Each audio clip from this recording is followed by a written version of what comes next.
Hola, we're here again. Hi, hello, hi. Uh, uh, uh, Impromptu study of the Bible podcast, or something like it. And this is my Bible study. I meant to change shirts before I came on, but it's all very spontaneous, so excuse me.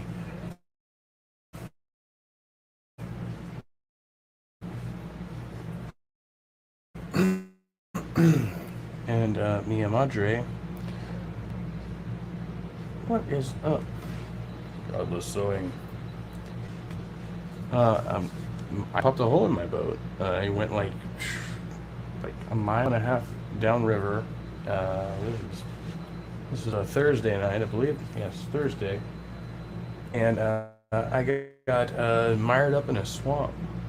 Found some really interesting shit out there, and but I had to circumvent some barbed wire, and thus popped a hole in my vessel, not my little rubber dinghy. And so yeah, I have to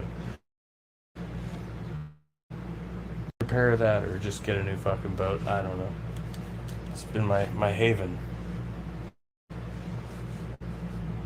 I'm here at Apeco Studios again, where I spent most of this week, and it's been a nice, quiet week. And but I have been having some conversations with my mother, and she likes to do the church thing. She tried to encourage me to go to church, which I'm not really into, but she keeps telling me about these things. Something that the Pharisee, a member of an ancient Jewish sect, distinguished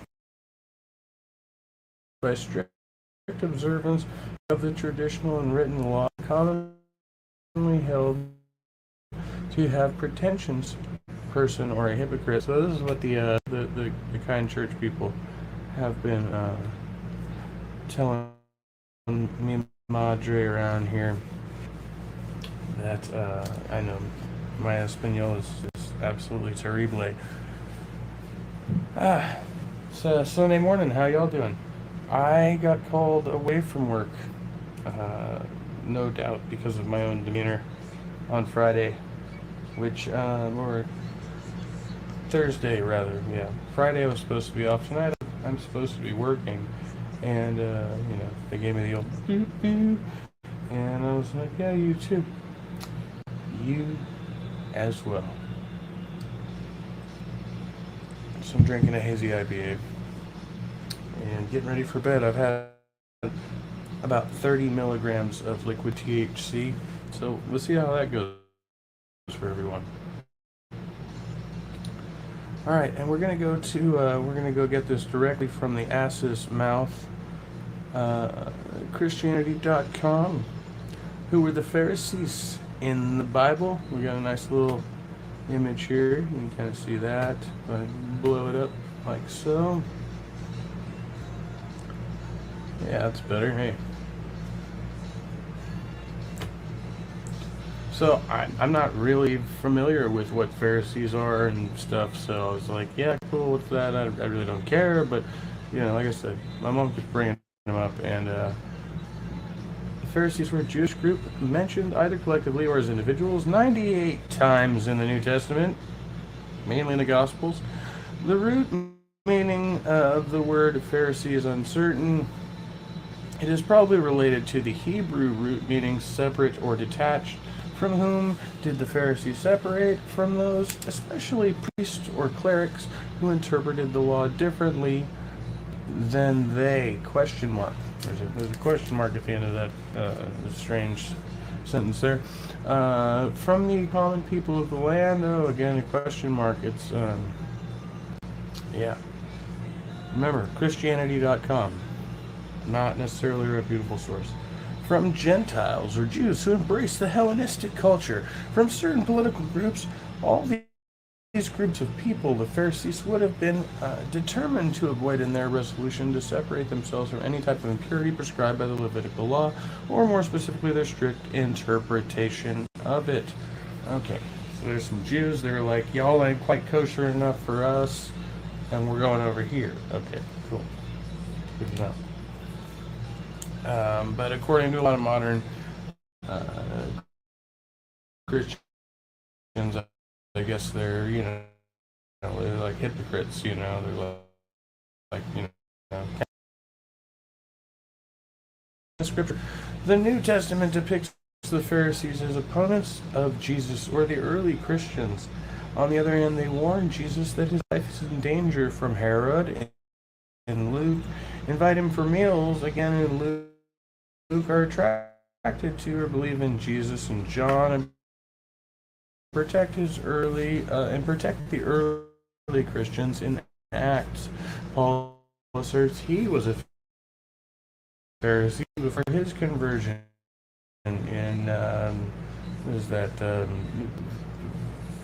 Philippians? Fuck 'em. The book. It's PHP, whatever that is. The clearest New Testament statement of Pharisaic distinctives is in Acts. The Sadducees say there is no resurrection in all, which what? Okay. Doctrine was the basic concern of the group. However, in Mark, it says that the Pharisees do not eat unless they give their hands a ceremonial washing, holding to the in the middle of the quote here, and they observe many other traditions, such as the washing of cups, pitchers, and kettles. Oh my God, they were clean. Like, okay. Real hypocritical bastards trying to wash their hands and cups and shit. Thus, we are also told of the Pharisees' concern for washing, the ceremonial cleansing, and observance of the traditions of the elders, description of the oral law. Were they washing them in blood or feces? Like, what's wrong with this at this point? They're hypocritical assholes because they wash their hands in cups. I don't get that at all. I'm absolutely flabbergasted by that whole thing. It sounds like they were hated for being clean. Okay. This is news to me. Matthew 23 calls attention to their positions of religious authority in the community. 2. Concern for outward recognition and honor.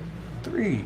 Enthusiasm for making converts. And 4. Emphasis on observing the legalistic minutiae of the law. They sound like regular-ass Christians. In verse 23, Jesus condemns them not for what they did, but for neglecting the more important matters of the law, justice, mercy, and faithfulness. Neglecting the more important matters, which were apparently not cleanliness. It's not next to godliness, contrary to popular belief, as Christianity.com will attest to us here. So how were the Pharisees legalistic? In many ways, the Pharisees were the worst people in the world. They were, what? Wait, that's like just a statement of fact here. They were the worst people in the world? Is that what we're going with here? Okay. They were cold and legalistic. At the same time, the Pharisees were the best people in the whole country. We gotta find out who wrote this. This is just like some crazy opinion piece. Okay, they were the holy men who kept the law. They pursued purity with a passion and wanted nothing more than to live lives that pleased God. They were sincere, albeit sincerely misguided. Okay, so yeah, this guy has an opinion about it, or girl, or whoever they be. There were never any more than 6,000 Pharisees in the country. They were known known as the Shabura, or the Brotherhood. They entered into this brotherhood by taking a pledge in front of 3 witnesses that they would spend all their lives observing every detail of the scribal law. This sounds almost like the mafia. It's like a Christian or a Jewish mafia, rather, right? I think that's actually a thing too. There is a Jew mob for sure. That was the problem.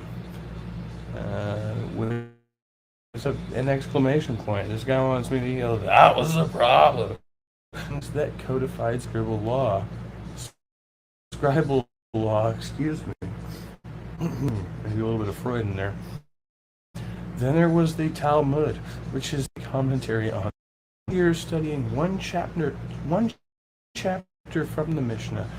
A perfect illustration is Israelite. Do not day. Work had to be defined. Carrying burdens had to be defined. For example, more than one fig. So like there's like a teaspoon full of milk. Okay. It was the scribes and Pharisees who were embroiled over the discussion as to whether or not on the Sabbath a woman could wear a brooch, a mother could pick up her child, or a man could wear his wooden leg. Now, that last one is just a little fucking interesting to me. These were burdens. And there's a shitty video from some guy here about a Pharisee and a tax collector that we're not going to look at. Because, fuck them. This is like the weirdest shit I've read in a while. Yeah. Well, yeah, I keep hearing these are like the hypocrites. They're like the reason that we don't go to church is because of these, I guess Levitical assholes or non-assholing Levites. I'm not sure about that whole thing. Anyway, yeah, I do wash my hands and wear a mask. Even though they say there's not a pandemic, you probably should too. Be like the Pharisees. All right, getting the fuck out of here. Titan Uranus.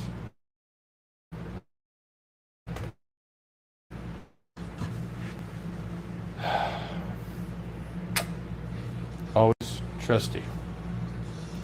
Be kind, be good yourselves, and all that good shit. And don't pop a hole in your boat. It's not helpful. Until next time.